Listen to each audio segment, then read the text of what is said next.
Bien, mesdames, messieurs, bonjour. Je salue Madame Annegret Kramp-Karrenbauer. Je me suis planté, je suis arrivé quand même. Nous sommes très heureux, Madame la Ministre, d'organiser cette réunion avec la Konrad Adenauer Stiftung, représentée ici par sa directrice, Madame Caroline Kanter, qui prendra la parole dans un instant. Et nous allons vous écouter ce matin sur un sujet très important, puisqu'il s'agit de l'avenir des relations de l'Europe du point de vue de sa sécurité et de sa défense. Alors, si vous me permettez, je voudrais juste dire quelques mots avant de passer la parole à Caroline qui vous introduira plus précisément, en rappelant quelques épisodes des relations troublées entre la France et l'Allemagne sur ces questions. En fait, en mai 2017, c'est-à-dire il n'y a pas tout à fait 3 ans, la chancelière Merkel avait dit, après une réunion du G7 qui avait été assez troublée, elle avait dit « Nous, Européens, devons désormais prendre notre destin en main ». Cette question est une question capitale qui se pose toujours, notre destin, parce que l'Europe, c'est un destin, nous avons un destin commun, et en particulier la France et l'Allemagne. Et puis, un certain nombre d'événements se sont produits par la suite, le plus récent étant l'élection du président Biden aux États-Unis. Et on a un petit peu l'impression que tout le monde est soulagé, une sorte de lâche soulagement peut-être, et que cette question aujourd'hui du destin de l'Europe n'est plus posée, sinon en rapport exclusif avec les États-Unis, comme si les États-Unis devaient toujours considérer que leur propre destin était intimement lié au nôtre. Alors, en 2019, il y a eu un certain nombre d'événements. Il y a eu la signature du traité d'Aix-la-Chapelle, qui a été un moment fort dans les relations franco-allemandes. Et puis, il y a eu l'entrée en fonction de la commission présidée par votre prédécesseur en tant que ministre de la Défense, Ursula von der Leyen, qui a voulu mettre sa commission, la commission qu'elle préside, sous le signe de la géopolitique, commission géopolitique.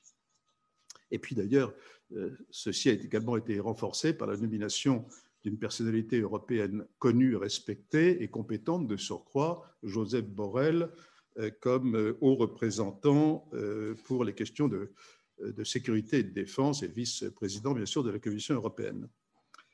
Et puis, dès 2019, vous-même, Madame la Ministre, vous avez ouvert un petit peu la polémique, si je peux dire, avec le président de la République, avec le président Macron. Vous avez fait, au mois de mars 2019, vous avez fait un article qui a été très remarqué, qui s'appelait « Faisons l'Europe comme il faut ». Faisons l'Europe comme il faut, je crois qu'on est tous d'accord sur le fait qu'il faut faire l'Europe comme il faut. Mais vous avez aussi donné l'impression, ou du moins ça a été interprété ainsi, de remettre en question le siège de la France au Conseil permanent de sécurité. Et puis, la polémique a continué. D'ailleurs, c'est assez curieux, une polémique entre un ministre de la Défense allemand et un président de la République française. Je crois que c'est quelque chose d'assez inédit. Et le président Macron, lui, a eu sa phrase célèbre sur l'OTAN qui se trouvait en état de mort cérébrale. Et tout cela s'est amplifié. Et le dernier événement, sans rentrer dans tous les détails, est assez récent, puisque au mois de novembre 2020, donc il y a quelques mois, dans une tribune publiée dans le journal Politico, vous avez affirmé qu'il fallait en finir avec l'illusion de l'autonomie stratégique européenne. Il y avait d'ailleurs peut-être aussi, je crois, un problème sémantique, parce que autonomie ne veut pas dire découplage complet. Et autonomie, ce n'est pas une sorte de séparation complète, en particulier avec les États-Unis, ce que personne n'a jamais demandé en France non plus.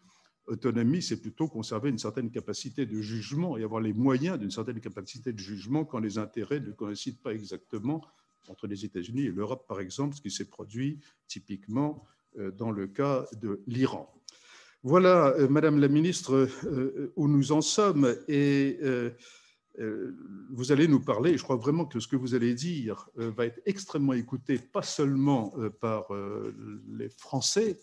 Vous allez donner votre réponse à la question comment la France et l'Allemagne peuvent-elles travailler ensemble au renforcement de la sécurité et de la défense. Alors, on ne parlera pas de la mort cérébrale de l'OTAN ni de sa résurrection, mais on va essayer de parler d'une manière aussi franche et objective que possible. Et donc, personnellement, en tant que Français, président de l'IFRI, je vous remercie profondément d'être là. Et je vais passer la parole à Madame Caroline Kanter, qui est donc la directrice à Paris de la Konrad Adenauer Stiftung, avec laquelle nous organisons cet événement et que je remercie également très chaleureusement. Merci beaucoup, Monsieur le Président Montbrial. C'est avec grand plaisir que la Fondation Konrad Adenauer ici à Paris organise cet événement ensemble ce matin. Sehr geehrte Frau Ministerin, im Namen der Konrad-Adenauer-Stiftung möchte ich Sie herzlich heute Morgen. Madame la Ministre, au nom de la Fondation Konrad Adenauer, je suis heureuse de vous accueillir aujourd'hui ici. Nous avons déjà entendu Monsieur de Montbrial nous expliquer qu'aujourd'hui, nous traitons d'un sujet de la plus haute actualité. Comment la France et l'Allemagne peuvent-elles travailler ensemble à la sécurité de l'Europe? Ce n'est pas un sujet simple et les positions des deux pays ne sont pas toujours identiques, mais ce n'est pas non plus quelque chose de totalement nouveau dans les relations franco-allemandes. Les attentes vis-à-vis de nos deux pays, de la part de nos partenaires européens, mais aussi de la part l'un de l'autre, sont extrêmement élevées.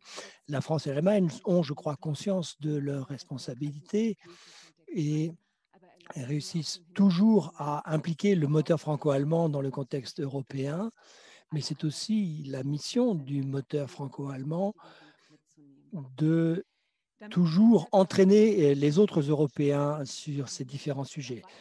Pour que la coopération franco-allemande bilatérale fonctionne et évolue, il faut faire des efforts importants et il faut que des personnalités s'engagent pour des relations durables. Et parmi ces personnalités, Madame Annegret Kramp-Karrenbauer a tout à fait montré son engagement bilatéral intense dans ses diverses fonctions. Si on regarde le parcours de Madame Kramp-Karrenbauer, il y a deux aspects qui sont saillants. D'abord, son engagement pour l'Union chrétienne-démocrate en Allemagne dans ses diverses fonctions, au plan communal, au plan régional, mais aussi au plan fédéral.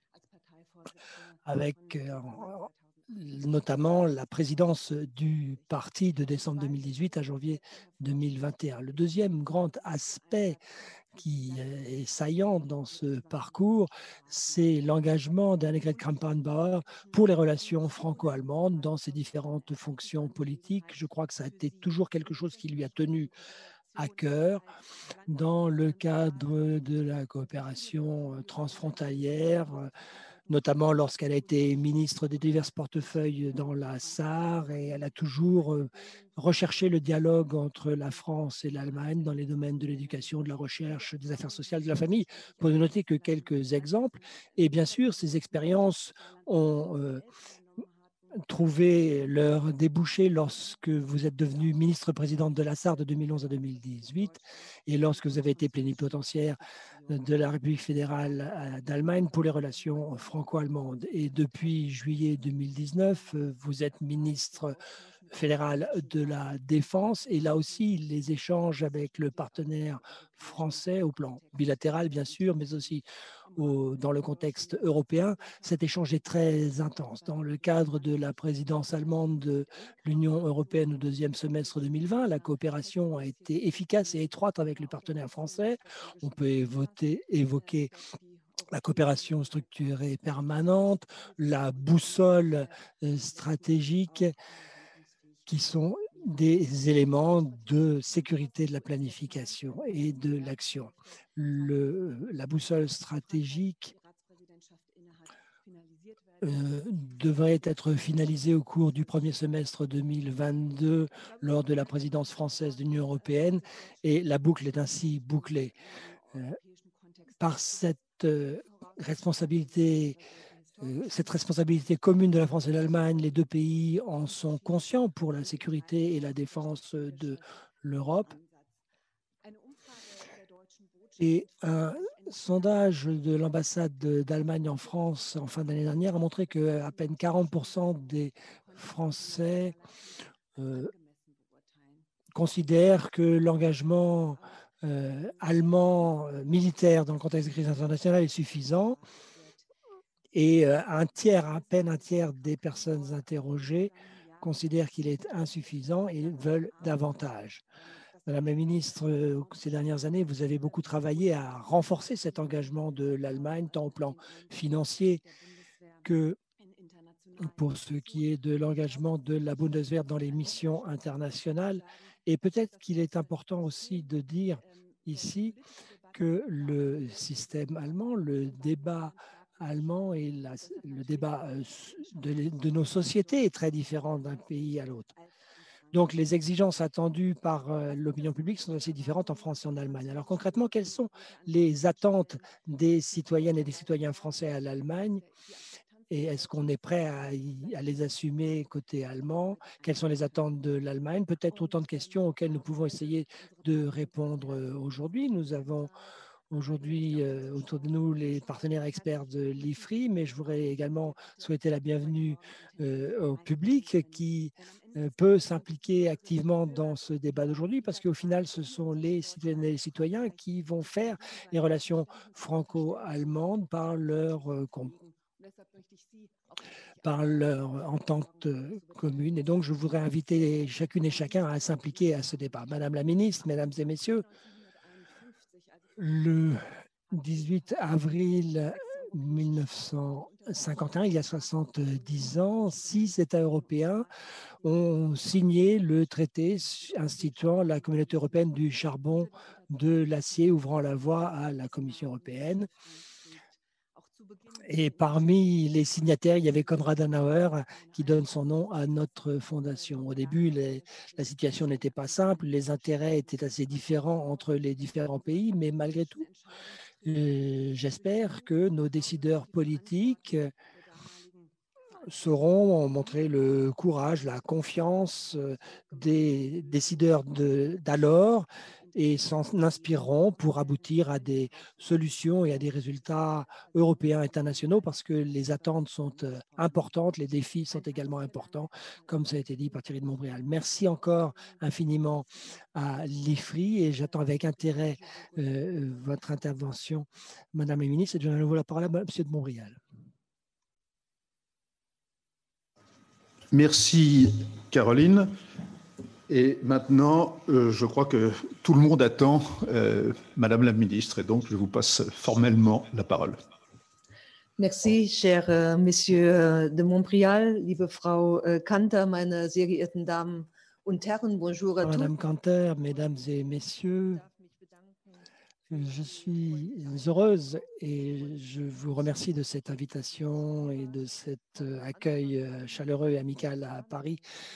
Dès le départ, lorsque j'ai organisé ce voyage qui m'amène notamment à Paris pour des entretiens intenses avec ma collègue et amie Florence Parly,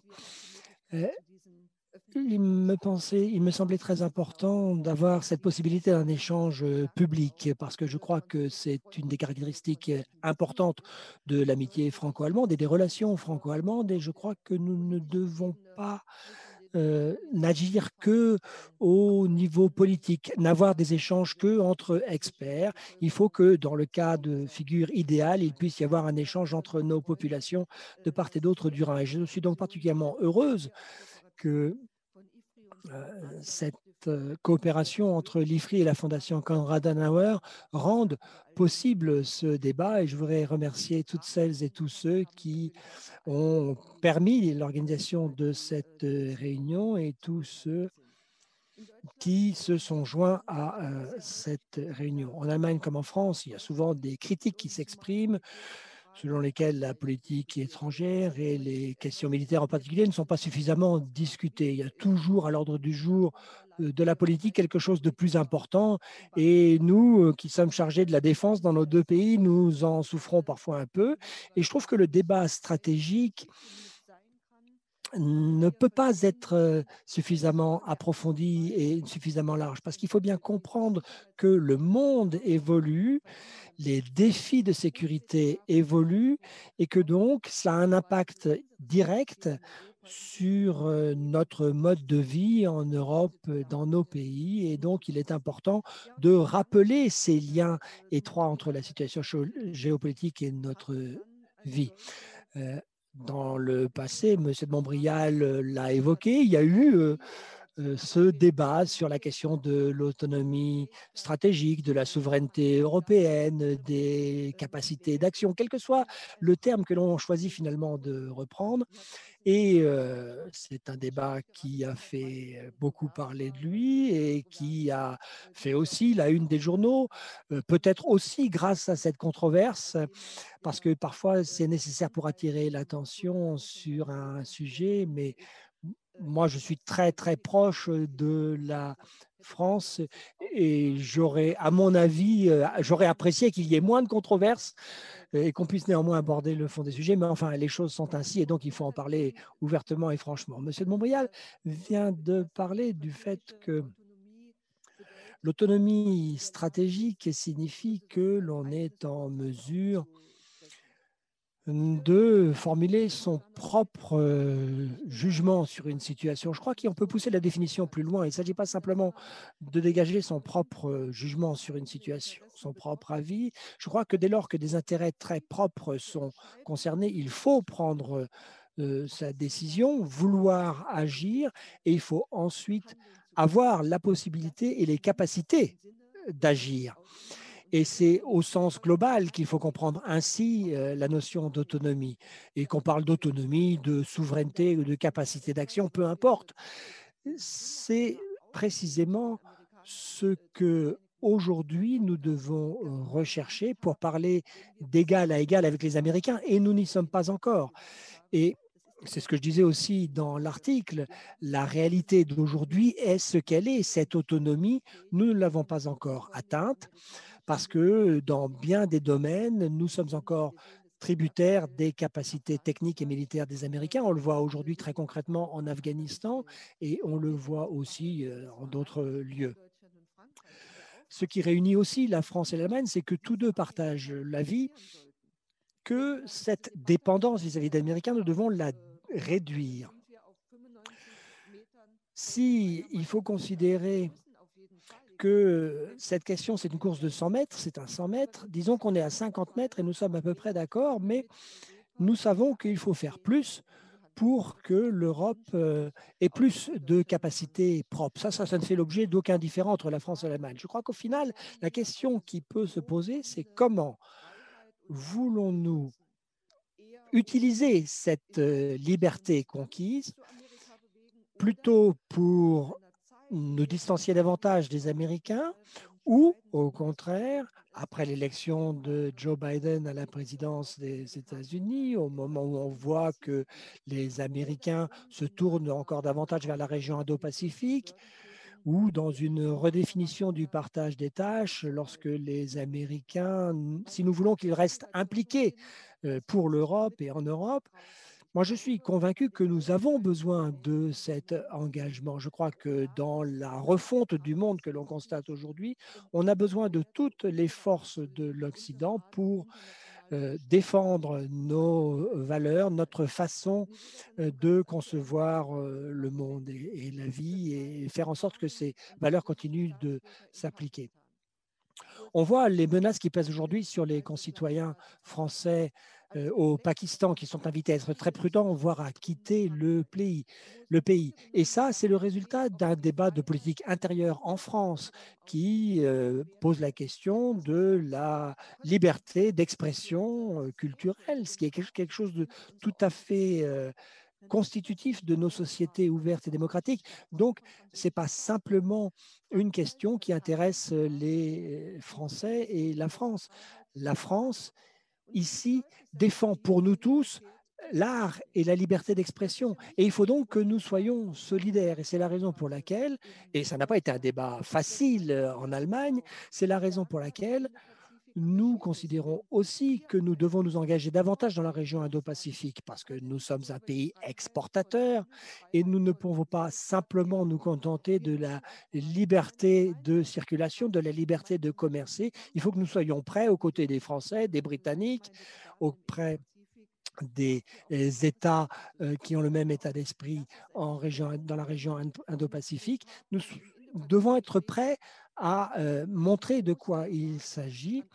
Lorsqu'on parle de la région Indo-Pacifique, on voit que les attentes vis-à-vis de l'Europe sont très élevées. Et quand on parle des attentes vis-à-vis de l'Europe, au final, soyons clairs, il s'agit toujours d'attentes vis-à-vis de la France et de l'Allemagne. Nous sommes les grands acteurs de cette Europe. Et donc, il est important, quelles que soient les controverses et les différends qui peuvent subsister, il est important que nous avancions ensemble, que nous allions ensemble de l'avant. Et je crois que ce qui est très fondamental, c'est que l'amitié franco-allemande, après toutes ces années, toutes ces décennies, ça reste quelque chose qui relève du miracle. Un miracle non seulement parce que malgré les profondes blessures retenues après 2 guerres mondiales, c'est un miracle parce que, au fond aussi, la France et l'Allemagne sont très différentes. Et je crois que ça a toujours été une bonne chose de reconnaître cette différence, de l'accepter.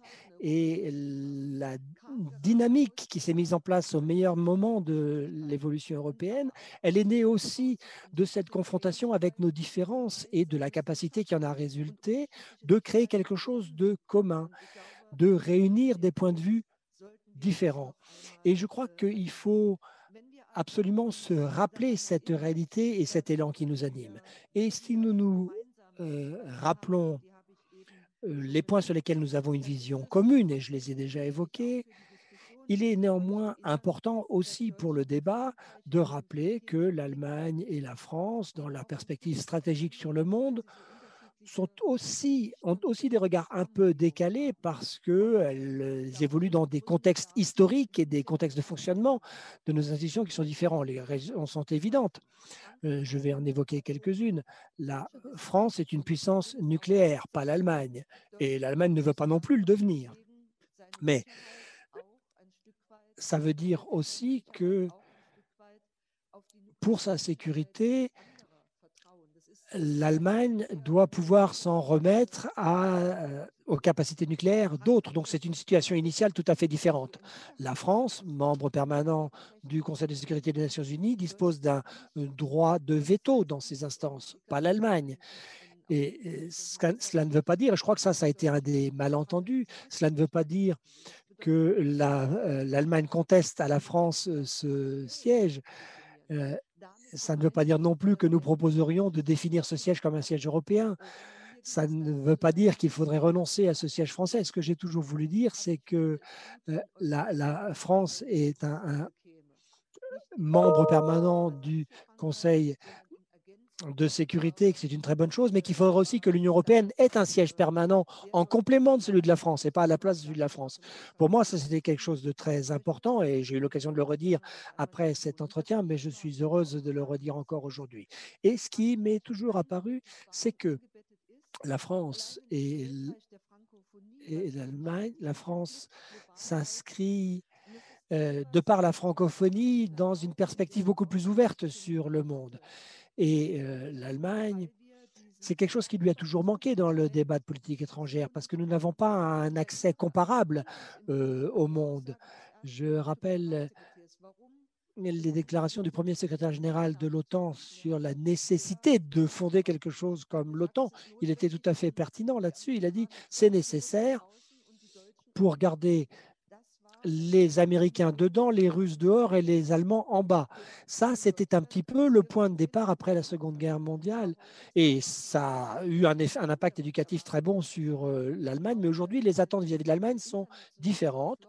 L'Allemagne est une composante importante de l'Europe et doit jouer son rôle. C'est ce qu'on attend de nous, notamment dans la politique internationale et dans la politique de sécurité.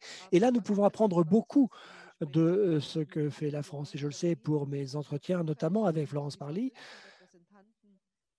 Pour la France et les représentants français, ce n'est pas toujours très facile de bien comprendre cette notion très particulière qui est la nôtre de l'armée émanant du Parlement et la légitimation de la politique militaire allemande qui émane aussi du Parlement et ce couplage très strict entre la Bundeswehr et le Parlement et le cadre très strict qui est imposé à nos opérations fait que ce n'est pas toujours très facile de tenir le rythme face aux attentes et à l'impatience parfois de la France, que ce soit sur les opérations ou sur la politique en général. Nos débats sont plus longs. Et puis, il y a une autre différence. La France a une tradition militaire ininterrompue qui remonte au-delà de la Révolution française. Depuis la fin de la Seconde Guerre mondiale, avec beaucoup de retenue, l'Allemagne a essayé de mettre en place sa propre tradition militaire en s'appuyant sur les ruptures de l'histoire et en tenant compte. Et ça conduit forcément à une vision différente de la situation. Il faut pour le moins en avoir conscience. Ce sont des différences importantes que l'on ressent au quotidien. Et ça n'aurait pas de sens de les mettre de côté parce qu'elles sont également déterminantes dans notre relation. Mais malgré ces différences, et ça aussi c'est important, la France et l'Allemagne ont su, au service de l'Europe, surmonter leurs différences. Et ça, c'est une réussite européenne et c'est une performance d'importance et il faut en être conscient parce que ça montre aussi la capacité, par-delà les différences, à mener une grande politique. Et nous en avons au moins autant besoin aujourd'hui qu'en 1949, en 63 ou en 1990. La situation stratégique de l'Europe est difficile, tendue, je l'ai dit. Nous voyons l'essor de la Chine. On voit que la Chine veut mettre en place un ordre mondial qui va défendre ses intérêts. Mais cet ordre mondial, pour l'essentiel, il n'a rien à voir avec les structures et les valeurs qui nous tiennent à cœur. La Russie se définit de plus en plus comme un contre-pôle illibéral et non démocratique à l'Occident. Et ça, c'est très difficile. Et on voit ce que ça donne aujourd'hui en Ukraine. Dans nos engagements communs dans la zone du Sahel, nous voyons la faiblesse des États, nous voyons la diffusion du terrorisme islamiste, la diffusion croissante, et nous voyons des groupes criminels extrêmement bien armés qui terrorisent les populations avec des objectifs différents, mais qui les terrorisent aussi. Et ce qui se passe dans cette zone du Sahel, c'est à nos portes. Et c'est une des régions d'ailleurs dans lesquelles la question d'une plus grande autonomie ou souveraineté de l'Europe dans son action doit s'exprimer et s'exprime. Parce que les intérêts de l'Europe dans le Sahel sont beaucoup plus marqués que les intérêts des États-Unis dans la région. Et si nous voulons agir durablement dans cette zone, nous devons de manière pérenne être capables d'agir en tant qu'Européens. Et nous sommes face à une nouvelle nature de défi. Le conflit dans le Haut-Karabakh a montré que la guerre de l'avenir sera menée avec d'autres systèmes d'armes.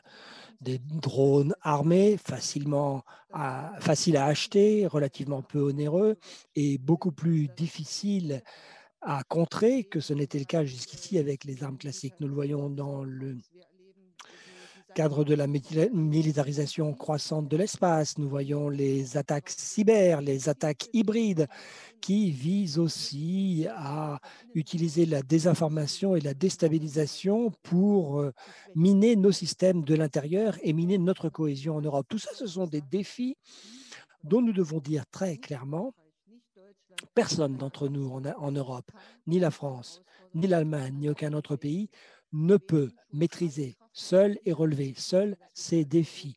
Nous devrons mettre toute notre énergie à relever ensemble au plan européen ces défis. Et c'est sur cette voie que nous devons avancer. Et pour cela, nous avons besoin d'une compréhension stratégique commune. C'est la raison pour laquelle le processus de la boussole stratégique lancé à partir d'une analyse commune de la menace et qui devrait être finalisée sous la présidence française, cette boussole, elle est essentielle.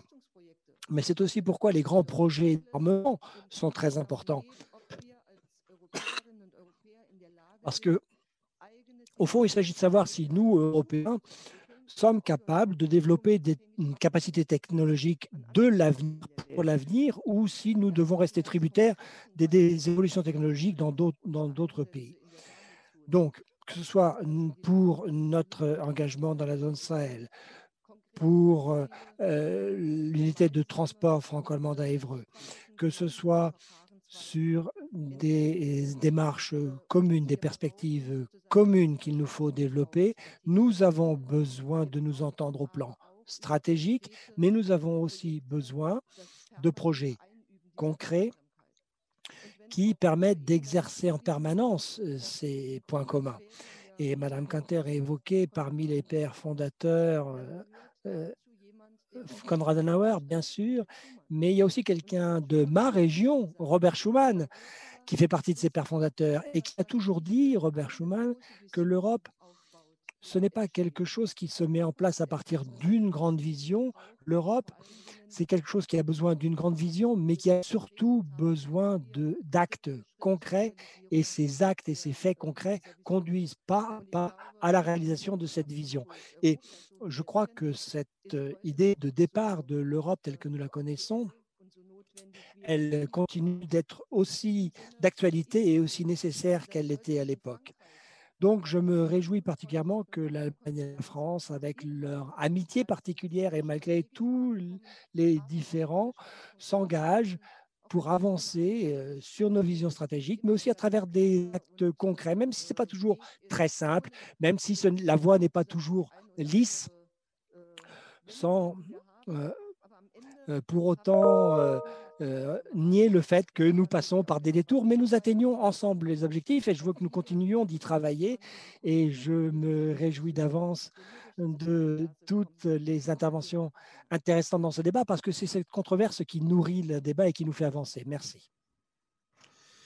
Bien, merci infiniment, Madame la Ministre. Je crois que c'est une présentation très riche, très élégante et également très constructive que vous venez de faire. Et le débat, je crois qu'il va suivre, va être également très riche. Je le souhaite. Alors, vous venez de citer Robert Schuman. Je crois que nos amis qui nous écoutent, ils sont nombreux, je crois, savent qu'il y a des gens au Vatican qui parlent de sa béatification. Mais pour la béatification, je ne suis pas un grand spécialiste de la sainteté, mais je crois que pour la béatification, il faut avoir au moins un miracle. Eh bien, on l'a, le miracle. Parce que vous avez dit tout à l'heure, et c'est vrai, que l'amitié franco-allemande, c'est un miracle. Alors, s'il y a des cardinaux ou des prélats qui nous écoutent, je leur suggère respectueusement de prendre en compte ce miracle. Et il est vrai que Robert Schuman fait partie, comme Konrad Adenauer et un certain nombre d'autres, Jean Monnet, bien sûr, des fameux pères de l'Europe. Alors, moi, je vais vous poser une question. Ensuite, pour ouvrir le débat, je passerai la parole à Éric-André Martin et Alice Pagnier et au public. Mais ma question est la suivante, c'est que vous dites bien, et vous l'avez bien précisé, au fond, cette construction, quel que soit le nom qu'on lui donne, d'une plus grande, on va dire, plus grande autonomie stratégique européenne, une plus grande capacité d'action, comme vous l'avez dit, ça ne peut se faire que sur le long terme, et donc par étapes. Le problème, c'est qu'entre-temps, il peut y avoir des accidents de parcours, et l'histoire est faite souvent d'accidents. Il est facile d'imaginer des scénarios, même dans les toutes prochaines années, où il y aurait des crises très graves. Vous avez mentionné plusieurs fois le Sahel. Moi, je pense que la question du Sahel est en effet une question absolument fondamentale. mais je pense à Taïwan, par exemple, à l'autre extrémité et aux répercussions que ça pourrait avoir. On peut imaginer toutes sortes de scénarios et on peut être obligé d'agir parfois alors qu'on n'est pas prêt, si vous voulez. C'est même toute l'histoire est une histoire de ce type. Donc ma question est la suivante, c'est-à-dire que en même temps que l'on développe étape par étape, que l'on construit les moyens d'une politique de défense davantage commune, il faut aussi se préparer, et ça c'est davantage politique, à pouvoir réagir en ordre à des crises qui ne sont jamais prévisibles entièrement dans le détail, mais qu'on peut néanmoins entrevoir dans les grandes lignes.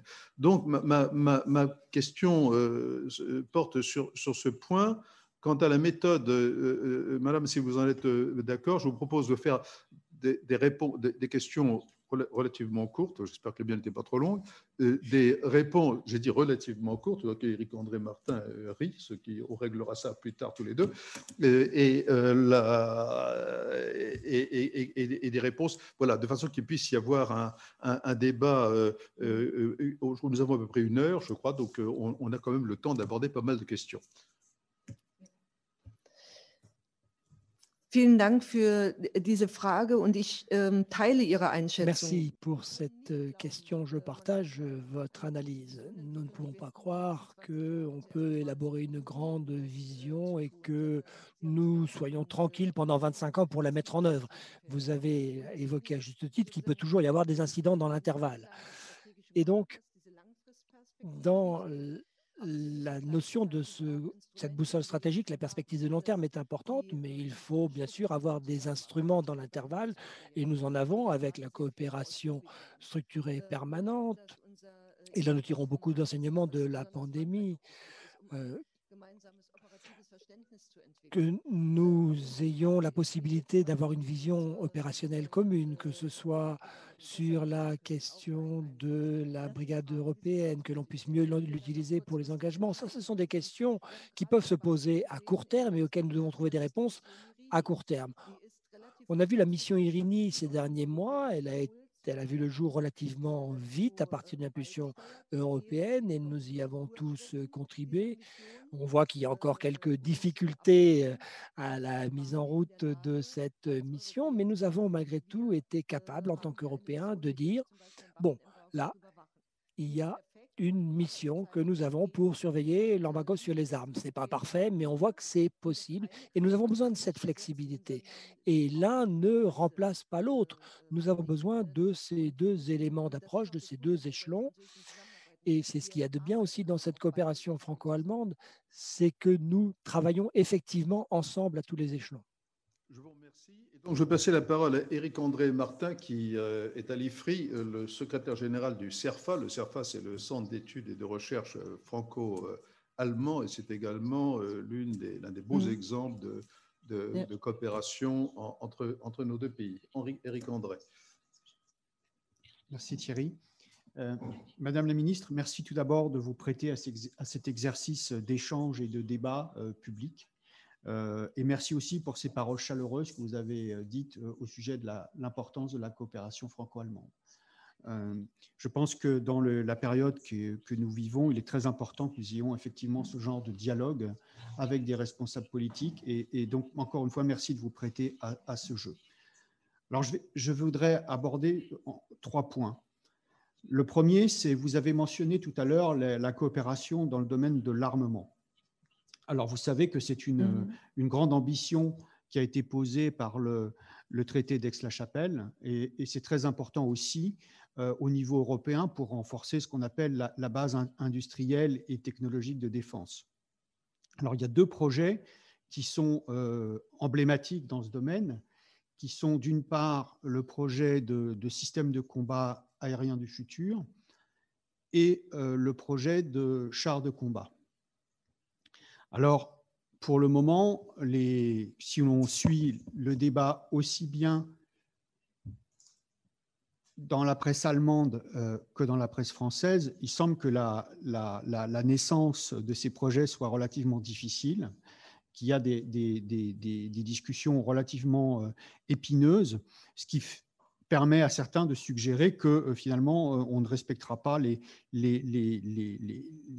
contrats, en tout cas les objectifs en termes de durée qui avaient été fixés initialement.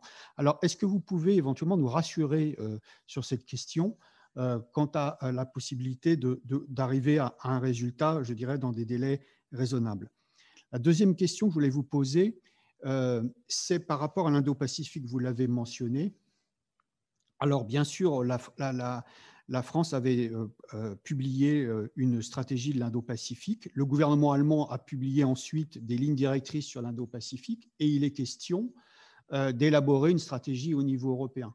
Donc là, est-ce qu'on n'aurait pas un champ commun de travail pour aussi développer une relation, je dirais, inclusive qui permette d'amener sur cette question un certain nombre d'autres acteurs européens qui se montreraient particulièrement intéressés parce qu'ils ont aussi des intérêts à défendre dans cette région. Et enfin, un troisième point, vous avez mentionné le cas de la Chine. Et est-ce que finalement, il y a besoin d'aller très loin pour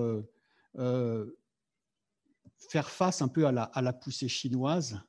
Et là, je m'explique. En Europe, il y a aujourd'hui une avancée chinoise à travers le projet des routes de la soie qui aujourd'hui trouve je dirais une extension dans les Balkans.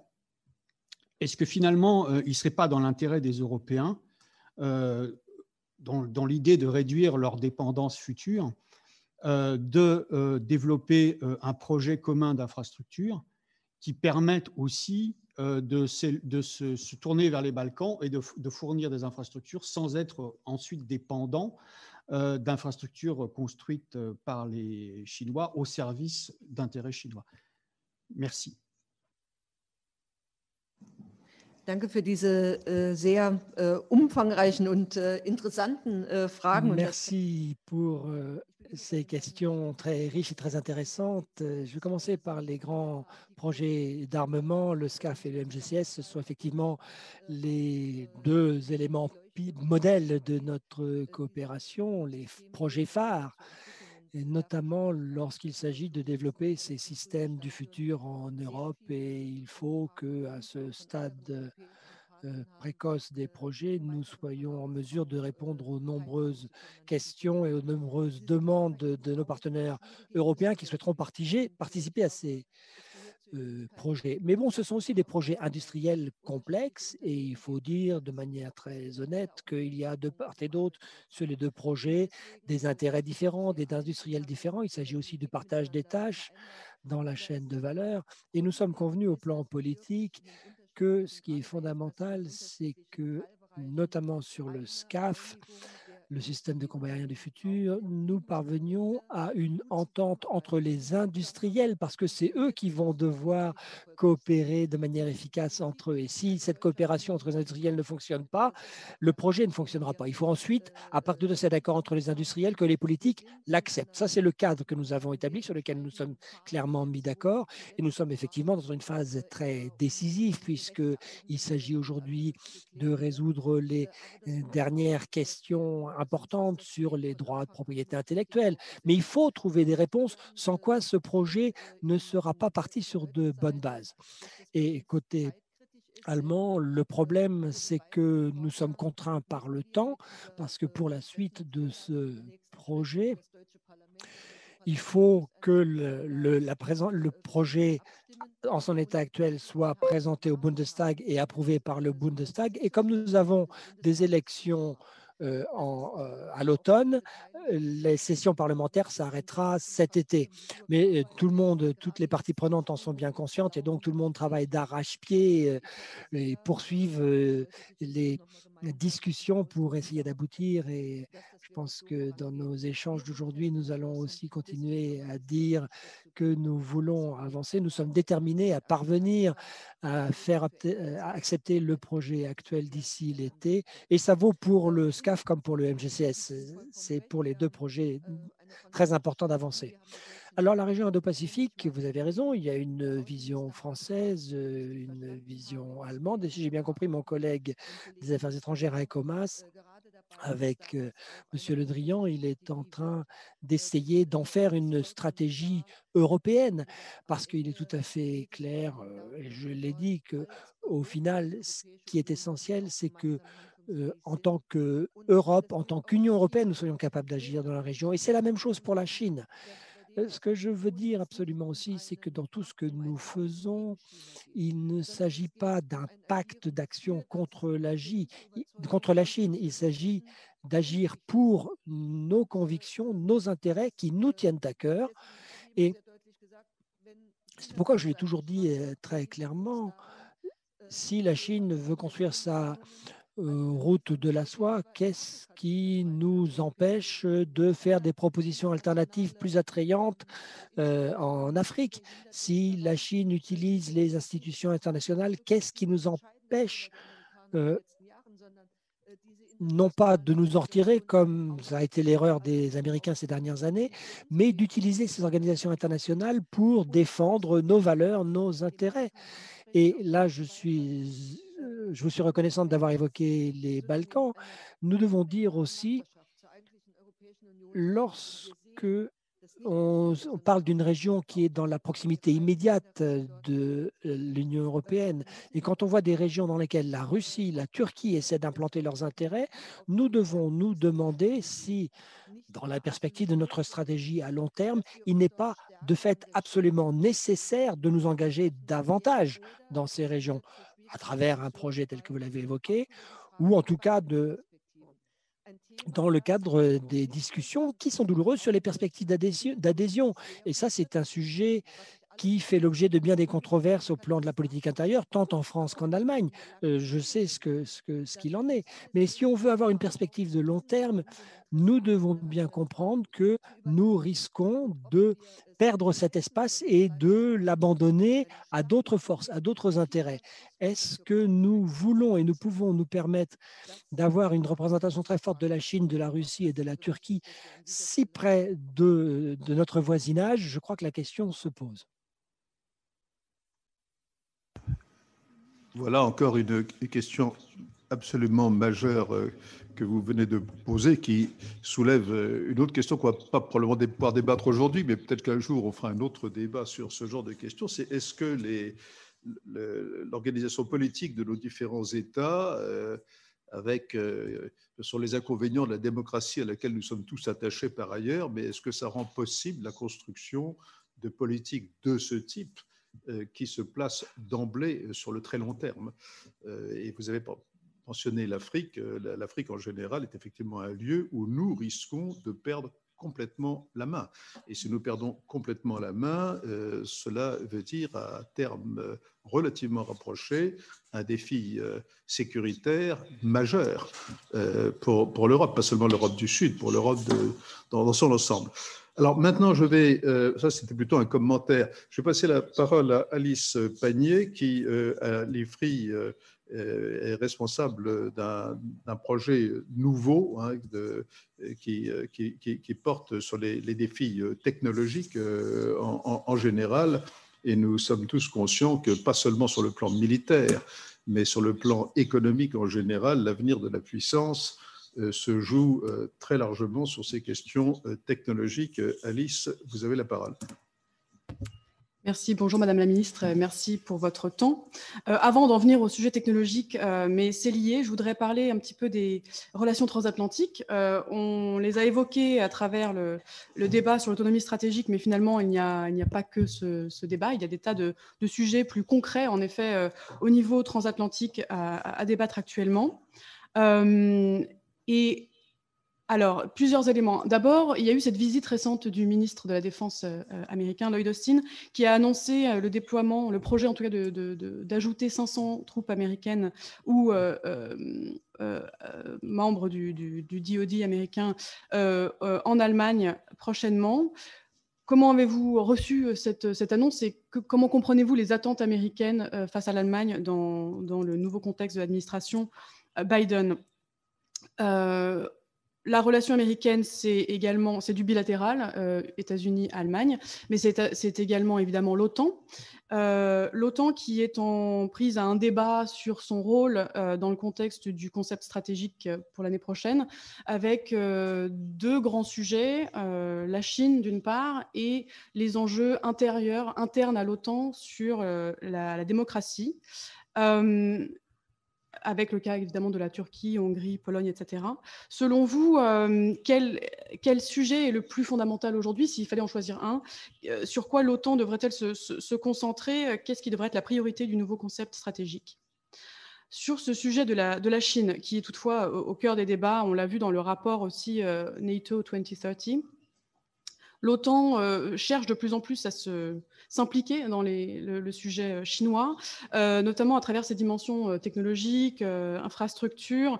La menace chinoise est à la fois une menace militaire, mais également des pressions économiques, etc. Et donc, la question que j'aurais pour vous, c'est là aussi quel rôle pour l'OTAN sur ces questions, on va dire, non strictement militaires, des menaces aux infrastructures, aux chaînes d'approvisionnement, etc., ou également tout ce qui est désinformation. Et quel rôle pour l'Union européenne? Parce qu'il y a ce débat qui se joue aujourd'hui en transatlantique sur qu'est-ce qui doit se faire au sein de l'OTAN, qu'est-ce qui doit se faire entre les États-Unis et l'Union européenne. Donc, beaucoup de ces sujets sont technologiques, en fait, et donc ça m'amène à ma deuxième série de questions, qui est, vous avez mentionné la nécessité pour l'Europe de développer ses propres technologies, notamment militaires, mais tout est aujourd'hui très dual, interdépendant, il n'y a plus tant de distinction à faire forcément entre les différents domaines. Et ça m'interroge du coup sur votre vision pour le rôle de la technologie et notamment de l'intelligence artificielle au ministère allemand de la Défense et au sein de la Bundeswehr. En Allemagne, ce débat s'est beaucoup concentré sur les drones armés ou les systèmes létaux autonomes, mais en fait, l'intelligence artificielle peut se déployer de plein de façons différentes qui ne sont pas forcément impliquées dans l'acte de tuer, comme les drones, par exemple, les fonctions de renseignement, anticipation, commandement, accélération de la décision, amélioration de l'analyse, etc. Donc, comment voyez-vous, quelle ambition auriez-vous pour adopter ces technologies au sein de l'activité, on va dire, quotidienne de la Bundeswehr? Et plus généralement, quel projet auriez-vous? Qu'est-ce qui a été fait ou qu'est-ce qui pourrait être fait davantage pour soutenir une innovation allemande dans des technologies qui sont duales, c'est-à-dire qui ont des applications dans un ensemble de secteurs civils et militaires à la fois? J'aurais encore tout un ensemble de questions, mais je vais m'arrêter là parce que je pense que c'est déjà énorme. Et je sais qu'il y a beaucoup de personnes qui attendent de vous poser des questions aussi dans le public. Merci beaucoup. Si vous permettez, je vais compliquer encore votre tâche de réponse en ajoutant un grain de sel sur la question, sur la question chinoise et l'OTAN. Beaucoup d'observateurs, en tout cas certains observateurs, pensent que la tentation inévitable pour les États-Unis, inévitable, sera de transformer l'OTAN en une alliance anti-chinoise. Je simplifie un peu, mais parfois c'est en simplifiant qu'on pose le mieux les questions. Et d'ailleurs, la Russie qui se rapproche de plus en plus de la Chine pourrait elle-même se trouver un jour dans une situation délicate de ce point de vue-là.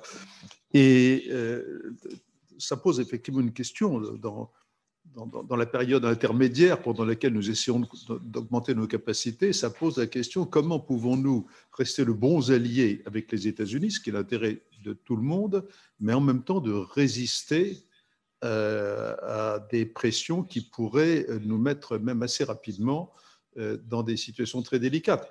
Par exemple, à travers les sanctions, comme nos amis américains l'ont fait dans le cas du JCPOA, par exemple. Bon, voilà donc une question annexe pour augmenter encore la difficulté de votre tâche. Et je vous repasse.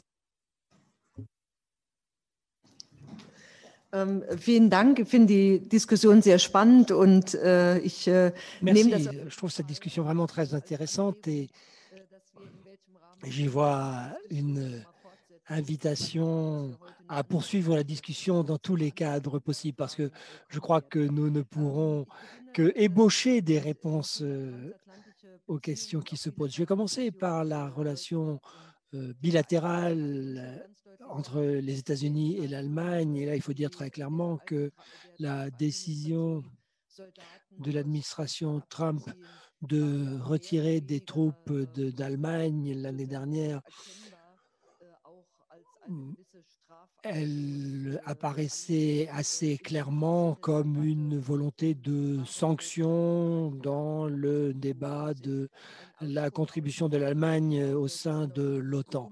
Et je crois que c'est aussi une expression de la manière de fonctionner de la nouvelle administration qui a voulu montrer qu'elle était prête à revenir à des formes de dialogue plus traditionnelles, et c'est ce qui fait que l'administration Biden est revenue sur cette décision.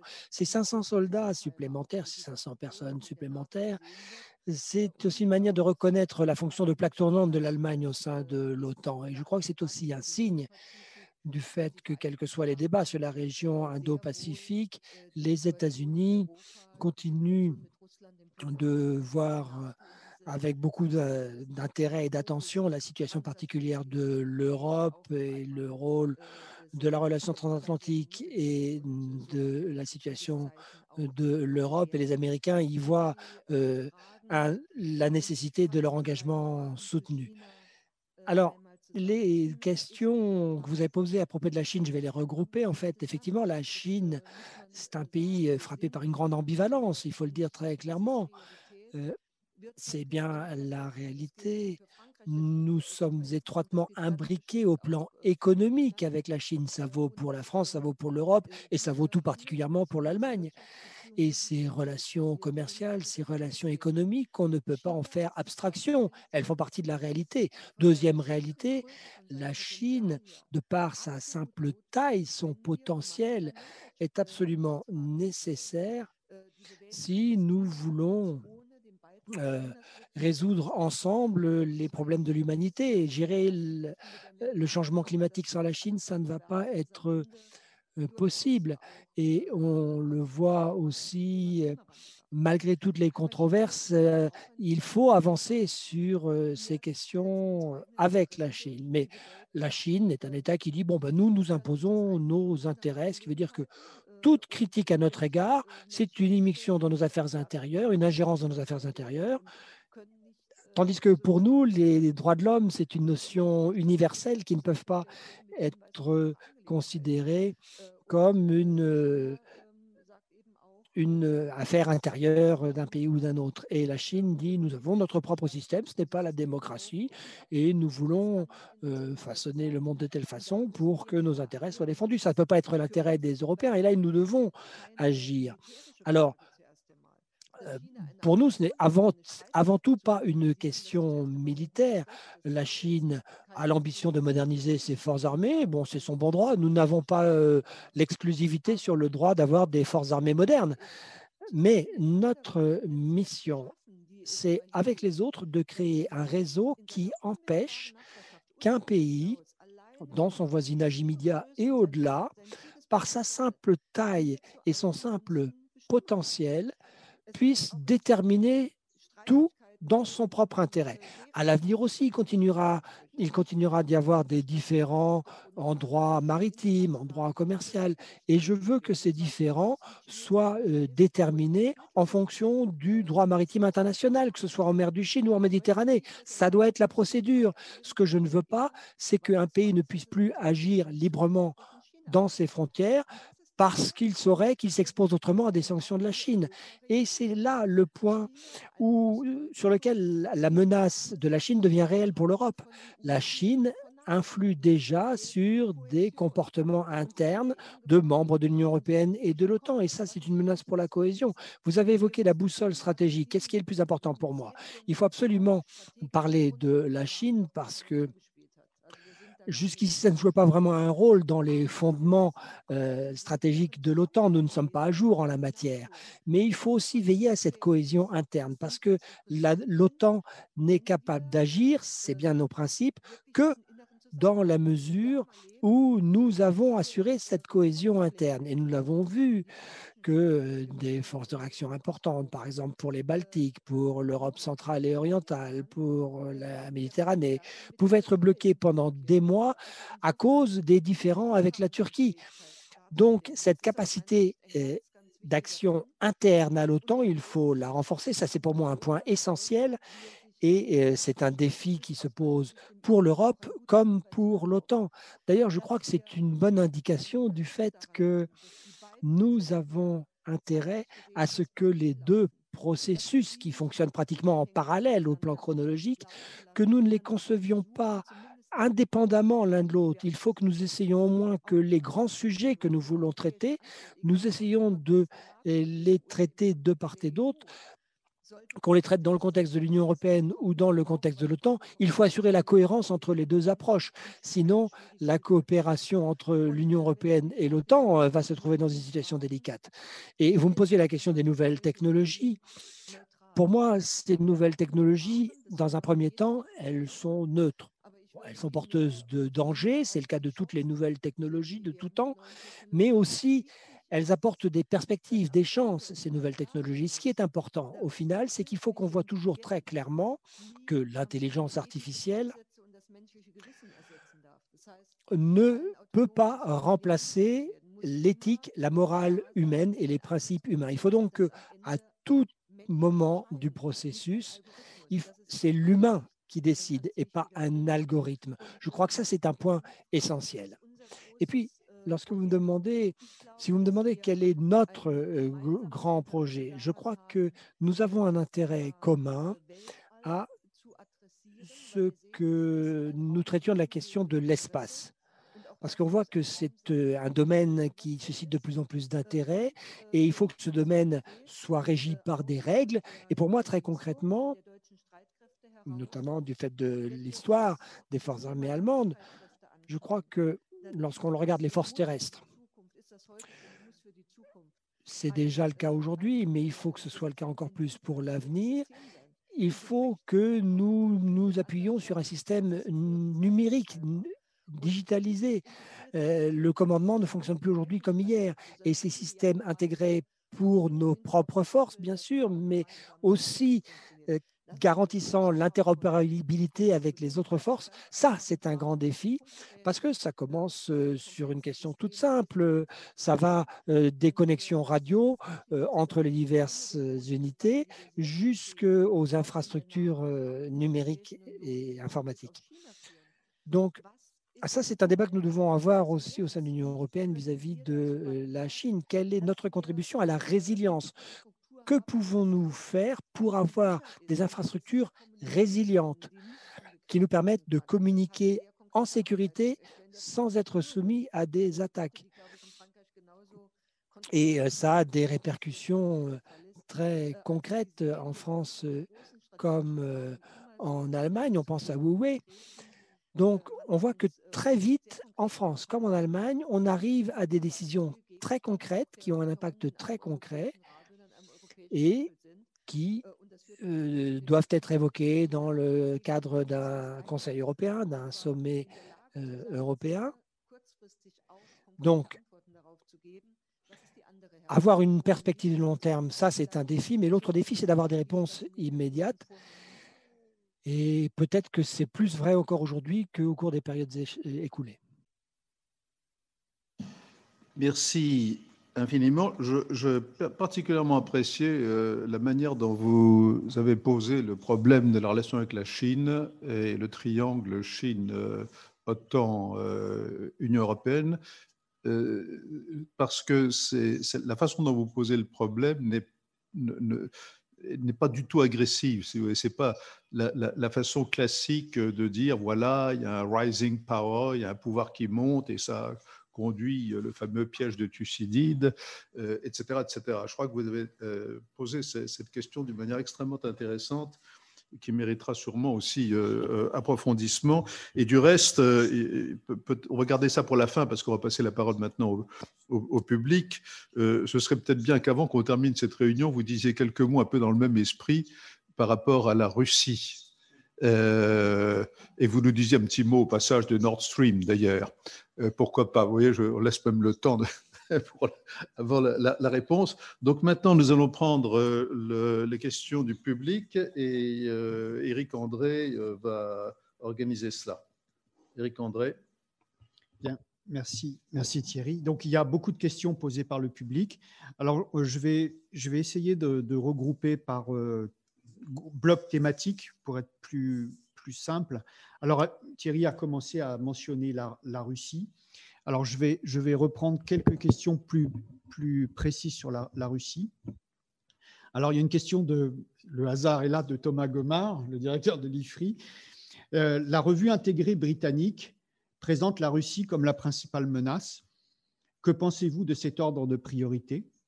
Comment voyez-vous l'articulation entre le Royaume-Uni, l'Allemagne et la France vis-à-vis de la Russie dans l'Atlantique Nord, dans l'Arctique, dans les Balkans, en mer Noire, en Méditerranée orientale, au Levant, en Afrique du Nord et en Afrique subsaharienne. Donc, voilà.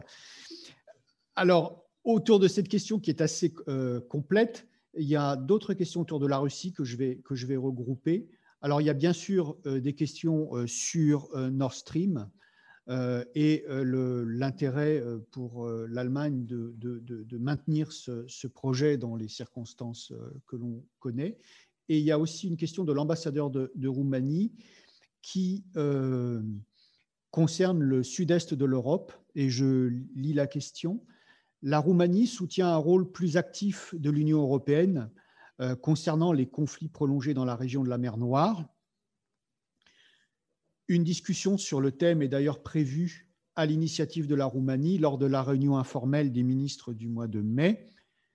Quelle est votre appréciation sur les leviers que l'Union européenne pourrait activer pour consolider sa position dans la région?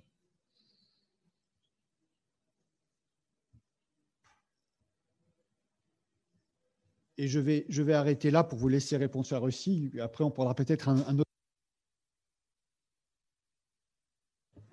Ich möchte mit der Bedrohungsfrage beginnen. Ich würde Russland nicht als Je vais höchste commencer par la question de la menace. Je ne dirais pas que la Russie constitue la plus importante menace, mais simplement la plus concrète aujourd'hui. On le ressent de manière régionale, c'est directement aux frontières de l'OTAN. On voit très concrètement des violations de l'espace aérien au-dessus des États baltes. Il y a eu un rapport à l'échelle européenne sur le nombre d'attaques, de cyberattaques de l'Allemagne au cours de l'année dernière de la part de la Russie, avec des campagnes de désinformation. Nous voyons les agissements de la Russie et son rôle dans le voisinage immédiat. Donc ça, c'est la menace la plus concrète, celle de la Russie, tandis que la menace de la Chine constitue peut-être le défi stratégique à long terme le plus difficile, y compris la question passionnante qui vient d'être posée des rapprochements entre la Chine et la Russie et de l'évolution que cela pourrait prendre. Ça aussi, c'est une question stratégique que nous ne devons pas perdre de vue. Et si l'on examine les différents espaces, les différentes zones en question, je pense qu'indépendamment du Brexit, là, en matière de coopération sur la sécurité uniquement, nous avons fortement intérêt à continuer une coopération très étroite, une concertation très étroite avec la Grande-Bretagne. Sur la question notamment de la mer du Nord, de la mer Baltique, des États baltes, la Grande-Bretagne joue un rôle très important parce que la Grande-Bretagne dispose sans aucun doute aussi de capacités qui complètent de manière idéale les capacités de la France et de l'Allemagne. Nous avons donc un format de coopération à trois qui est idéal et il faut absolument le conserver et le préserver parce que moi, j'en reste convaincu. Bon, c'est dommage que la Grande-Bretagne ait quitté l'Union européenne, mais elle n'a pas quitté l'Europe pour autant. Ça reste un voisin très important. Et c'est là-dessus que nous devons continuer de travailler. Et c'est particulièrement vrai pour cette région que vous avez évoquée, mais ça vaut aussi pour le Sahel. Pour Nord Stream 2, ça c'est un sujet délicat, notamment pour moi, parce que à titre personnel, j'ai toujours été très sceptique vis-à-vis de ce projet. Néanmoins, je suis membre de ce gouvernement fédéral et donc je suis lié par la solidarité gouvernementale et je crois que les problèmes qui se posent et les problèmes que ça a déclenché au plan politique correspondent à des préoccupations tout à fait légitimes des pays d'Europe centrale et orientale, en particulier de l'Ukraine, et la chancelière a travaillé d'arrache-pied pour prendre en compte ces intérêts de sécurité tout à fait légitimes. Moi, je vois en la matière peu de marge de manœuvre. Et ce projet Nord Stream 2 qui est achevé à 99,9%, leur mettre en question, ça n'a pas grand sens. Ce qui est beaucoup plus intéressant, c'est les possibilités que ça pourrait donner, et c'est là-dessus qu'il faut réfléchir, de définir le volume de gaz qui va circuler par ce nouveau réseau. Et ça, c'est beaucoup plus intéressant parce que c'est un levier vis-à-vis de la Russie. Mais je crois que les juristes travaillent justement en ce moment sur cet aspect des choses. Mais c'est en tout cas une discussion qui, en tant qu'Allemands, nous distingue un petit peu des autres perspectives européennes. Et ça, il faut en être tout à fait conscient. Et pour répondre à la question de l'ambassadeur roumain, je suis pour ma part tout à fait favorable à ce que cet aspect particulier du sud-est de l'Europe, et en particulier la question de la mer Noire, nous l'examinions de manière très attentive. C'est la raison pour laquelle l'OTAN se penche notamment sur les Baltiques, mais aussi sur la région de la mer Noire. Et je crois d'ailleurs que c'est une mission très importante du partenaire qu'est la Turquie au sein de l'OTAN, d'engager ses propres capacités dans la région. Et là, je suis assez d'accord avec mes collègues, c'est que dans cette région, parmi les partenaires européens et les partenaires de l'OTAN, il faut qu'il y ait une plus grande concertation, une plus grande coopération.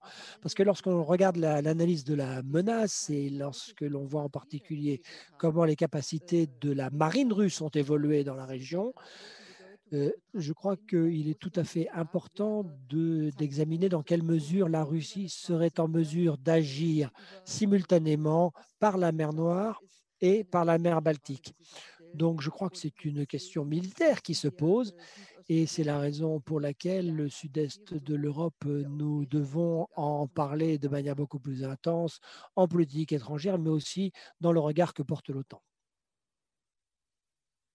Bien, merci beaucoup. Donc, je vais regrouper quelques questions qui ont trait cette fois aux opérations menées par la Bundeswehr et aux enseignements qui peuvent en être tirés.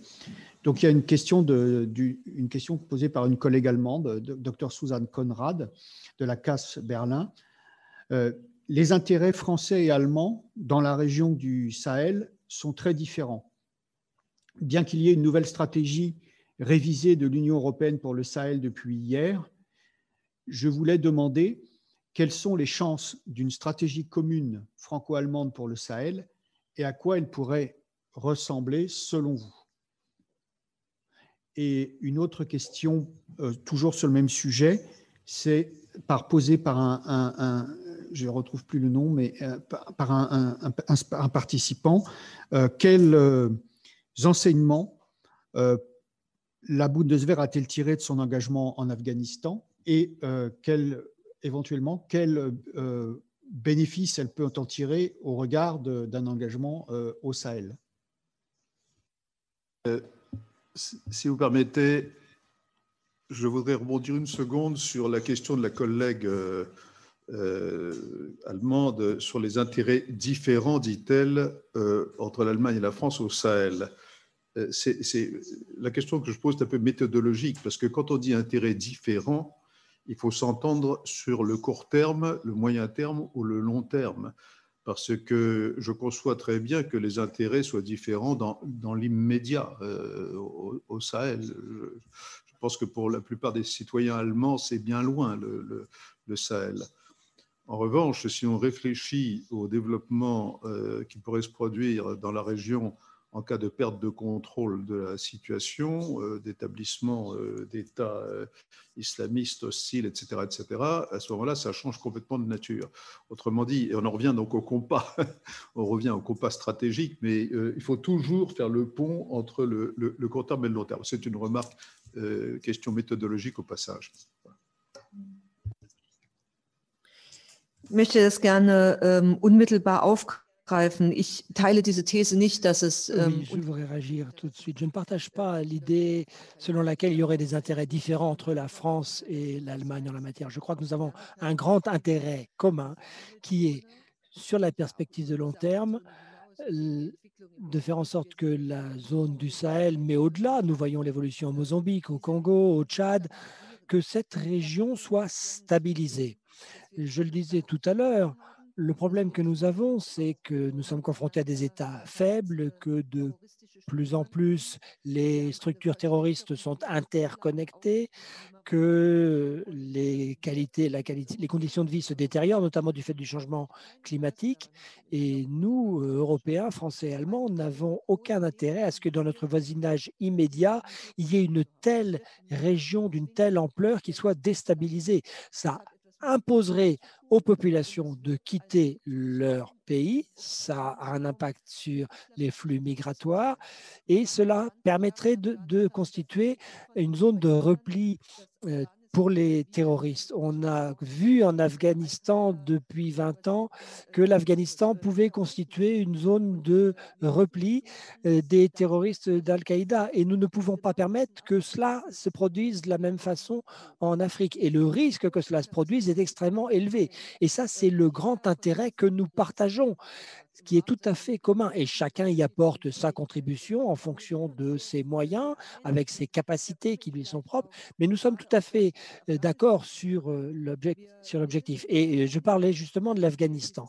Nous sommes tout à fait d'accord pour dire que l'objectif de la stratégie du Sahel, nous ne pourrons l'atteindre que dans une approche interconnectée. Alors évidemment, les actions contre les groupes terroristes, c'est ce qui est au premier plan. Il faut lutter contre ces groupes par des moyens militaires, ça on ne l'évite pas. Mais on voit aussi que ce combat à lui tout seul ne suffit pas si nous ne parvenons pas dans le même temps à installer des structures stables et pérennes, des structures politiques, des structures des forces de sécurité sur place. Et c'est ce point de coopération étroite entre nous. Demain, au sein du gouvernement, prolonger et étendre notre mandat pour les opérations au Sahel, parce que nous voulons regrouper les approches retenues précédemment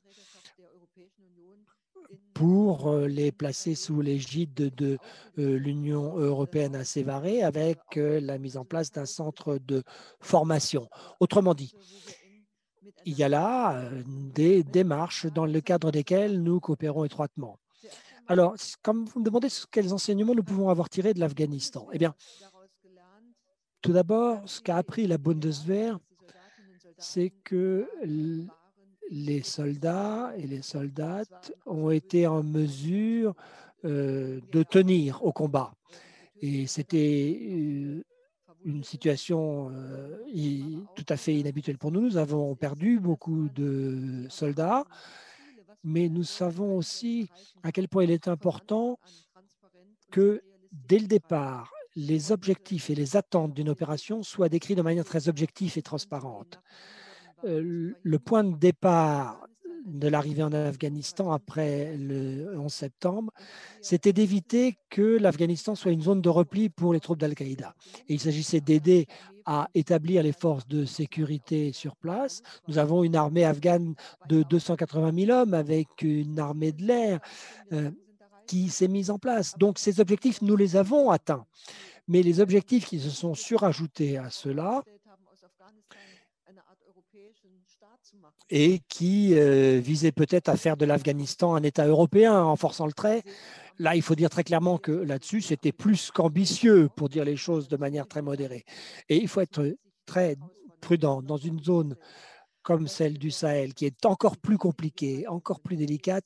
Il faut être très prudent sur la description très réaliste de nos objectifs. Parce que des objectifs irréalistes vont conduire à des déceptions, non seulement pour ceux qui partent en opération, qui payent le prix du sang, mais aussi pour l'opinion publique qui doit au final apporter son soutien à ces opérations, que ce soit à travers le Bundestag ou à travers les débats publics.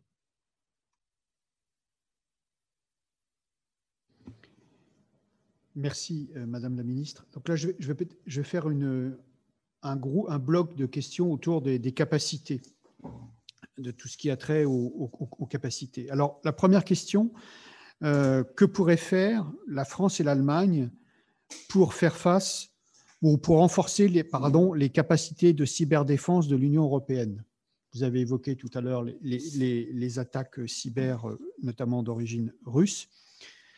J'ai une question sur les capacités toujours d'Axel Krause, du Transatlantic Magazine, qui a trait à la coopération en matière d'armement et qui demande pourquoi finalement l'Allemagne a choisi de bâtir un avion de chasse de 6e génération avec la France, alors qu'il y avait une proposition britannique pour bâtir le Tempest, et que dans le même temps, l'armée de l'air américaine est en train de développer son propre chasseur qui est supérieur au F-35. Et donc, la question qui est posée, c'est est-ce que ça ne ferait pas plus de sens de combiner les efforts à l'intérieur de l'OTAN?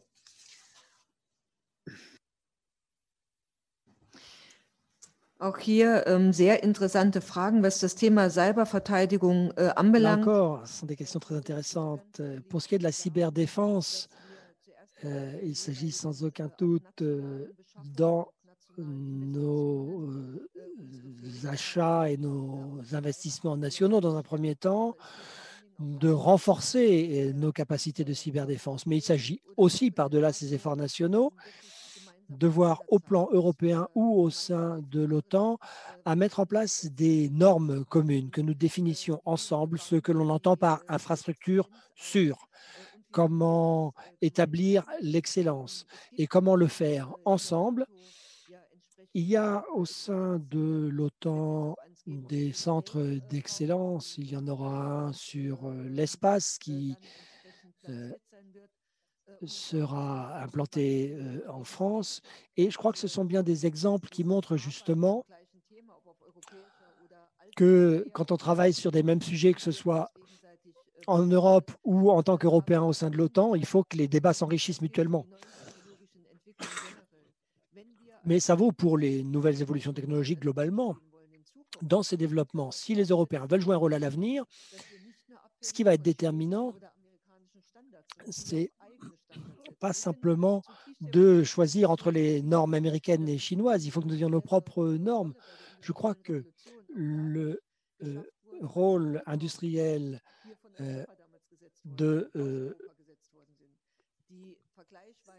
qui ont permis à l'Europe d'avancer, c'est par exemple les normes DIN qui se sont imposées par l'Europe, à partir de l'Europe. Aujourd'hui, dans le domaine du numérique, les normes sont définies ailleurs. Et celui qui définit les normes est en tête dans le processus. Et donc, si nous voulons être à la pointe des processus d'évolution, il faut que nous soyons à la pointe de la normalisation. Et ça vaut aussi pour la coopération en matière d'armement. Alors, les Américains font évoluer leur F-35, c'est vrai, mais nous savons aussi que ces nouveaux systèmes, ce n'est pas seulement une question de technologie. Ces nouveaux systèmes, ils visent avant tout des données qu'ils utilisent. Donc, quand on parle de souveraineté, il faut aussi penser à la souveraineté des données. Et donc, nous devons, dans ce sens, justement, veiller à développer nos propres moyens. C'est ce qui vaut pour le SCAF. Le SCAF, ce n'est pas simplement un avion, c'est un système intégré. Et donc, la question est de savoir qui a accès aux données, qui peut les utiliser, selon quelles normes.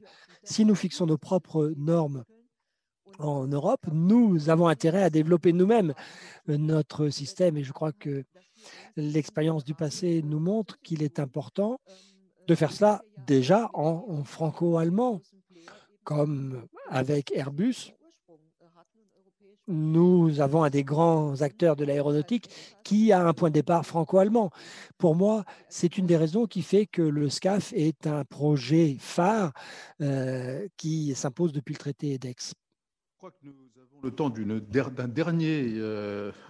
dernière série de questions et puis ensuite nous conclurons puisqu'il est 11h23 et que spécialement quand il s'agit de franco-allemand, il faut être pünktlich.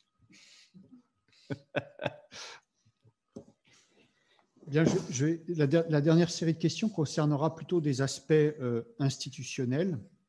Alors, il y a plusieurs questions qui portent sur vos propositions, Madame la Ministre, de créer un Conseil national de sécurité en Allemagne et éventuellement la possibilité, l'intérêt de créer un Conseil de sécurité au niveau européen ou un niveau incluant la France. Et ensuite, une question de Madame Pouzirev de l'Assemblée parlementaire franco-allemande qui vous remercie pour vos interventions de vendredi dernier. Et elle pose une question. Estimez-vous que le lien qui se crée entre nos deux assemblées en matière de sécurité et de défense soit propice à rapprocher nos cultures stratégiques? Et pensez-vous que l'Assemblée parlementaire franco-allemande puisse soutenir et relayer efficacement l'exercice de boussole stratégique? Voilà.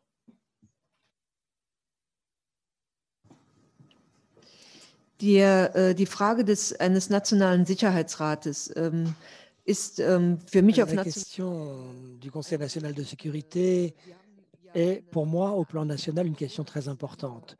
La situation est un petit peu différente en Allemagne de ce qui se passe dans une démocratie présidentielle où les structures de consultation sont différentes.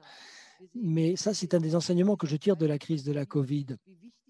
On le voit en cette période de pandémie, à quel point il serait important de disposer d'une instance dans laquelle on puisse aussi échanger, se concerter, analyser la situation, réfléchir ensemble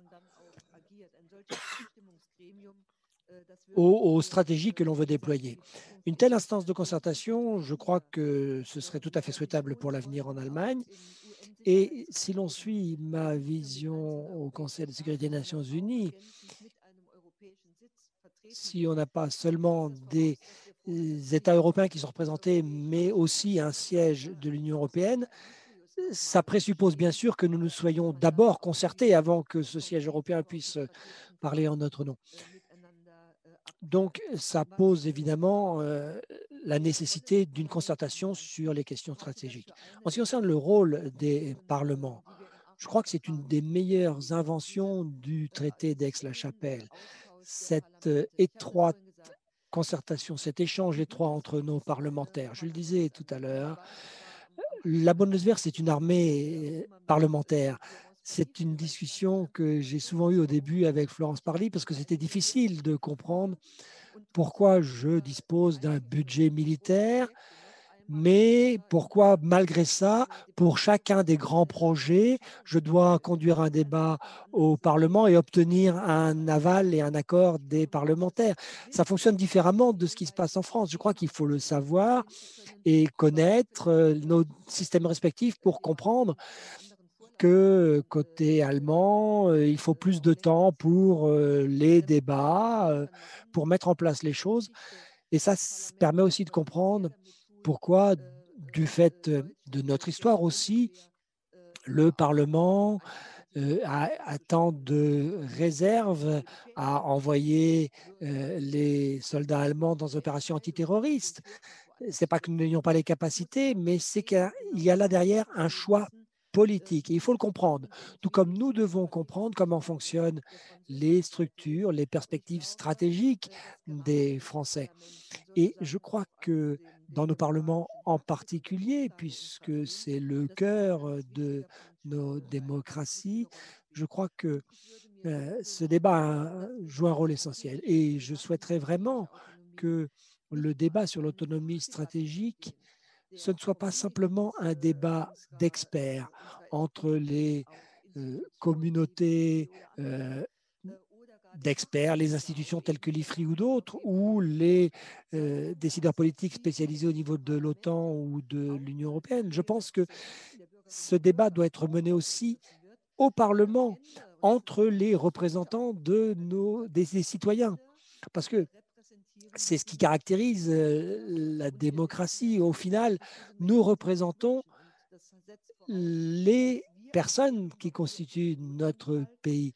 Et nous devons les convaincre et leur expliquer pourquoi il nous semble que quelque chose est nécessaire, mais il faut aussi que dans nos décisions, nous intégrions les choix de nos concitoyens. Donc, moi, je me réjouis que de part et d'autre, au Bundestag et au Parlement français, on s'implique très activement dans ce débat. Bien, Madame la Ministre, je crois que l'heure est venue de conclure. Il est 11h28.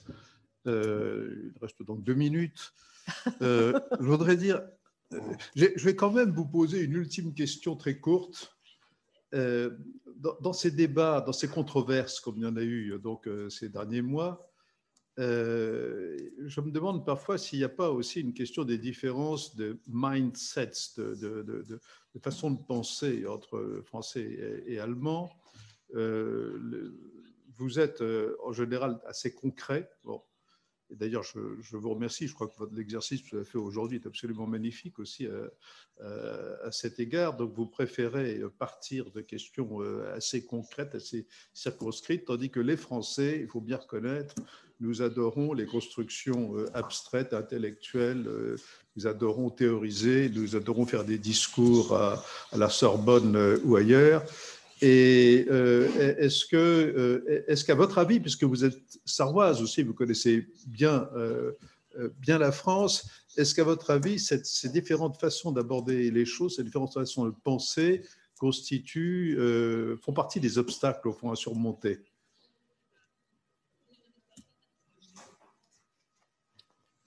Nein, ganz im Gegenteil. Ich glaube, dass das gerade das ist, was uns non, pas du tout. Je crois que c'est justement ce qui enrichit nos relations.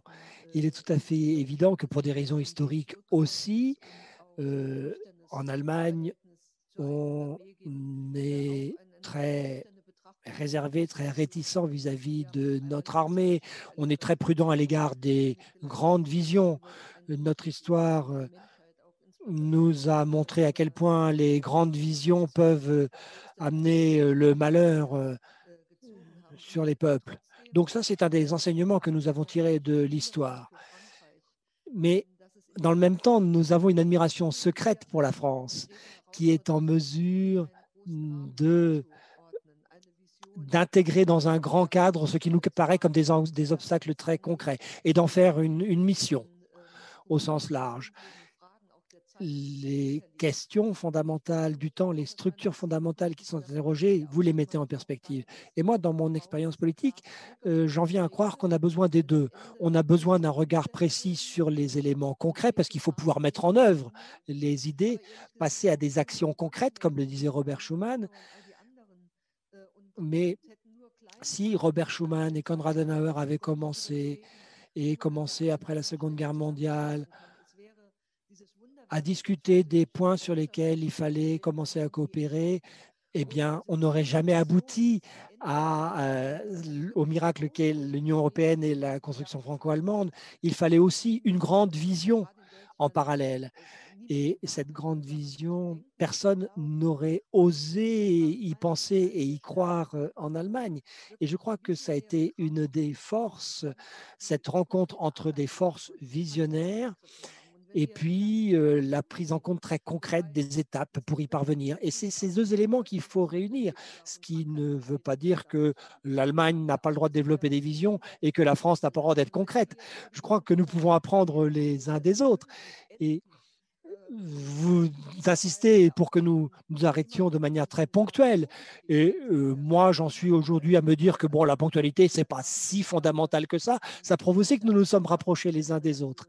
Et je crois que dans cette génération, nous avons beaucoup avancé les uns vers les autres. Nous sommes beaucoup rapprochés. Et c'est pour moi vraiment une source d'espoir, malgré toutes les difficultés qui subsistent. Et je pense que la France et l'Allemagne vont faire la différence pour l'avenir de l'Europe. Elles peuvent le faire, elles doivent le faire. Je crois qu'il est difficile de mieux conclure que par les paroles que vous venez de prononcer, même si d'ailleurs c'est l'année de Napoléon un peu en France. Et donc, je vous remercie de tout cœur. Caroline, si vous permettez, je le fais en notre nom à tous deux. Je vous remercie de tout cœur. Je crois que c'était une magnifique réunion et en effet, il faut poursuivre, je crois, ce genre d'exercice sur les questions aussi de politique étrangère au sens plus large et sur bien d'autres questions.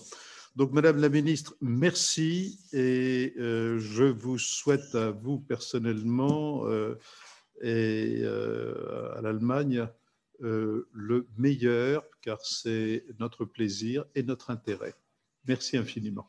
Merci et moi je voudrais dire merci pour cette question si intéressante et j'espère qu'on peut continuer et allez, merci encore une fois.